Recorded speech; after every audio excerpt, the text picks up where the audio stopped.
નમસ્કાર. આજે આપણે તંદુરસ્ત રહેવાના કેટલાક સૂત્રો જાણીશું. રોટલા કઠોળ ફળને ભાજી, રોજ ખાનારની તબિયત તાજી.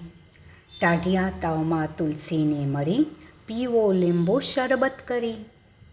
તાજી મીઠી મોળી છાસ, ભોજન અંતે પીજો ખાસ. મહેનત કરીને હકનું ખાય, તેને કદી રોગ ન થાય. જેનો બગડ્યો ઝાડો, તેનો બગડ્યો દાડો. જળ માટીને ખુલ્લી હવા, કુદરતની હૈ ઉત્તમ દવા. હરડે બહેડા આમળા ને ચોથી ચીજ ઘડો, તેનું સેવન જે કરે વ્યાધિ તેની ટળો.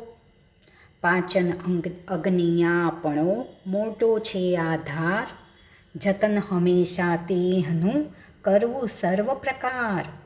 ડાબે પડખે લેટવું જમ્યા પછી ઘડીવાર, અને તે દિવસે ના ઊંઘશો જમો ન વારંવાર. મેંદા બેસનનું ફરસાણ પેટમાં કરે ઘમસાણ. આ છે તંદુરસ્ત રહેવાના સૂત્રો. જય શ્રી કૃષ્ણ. નમસ્કાર.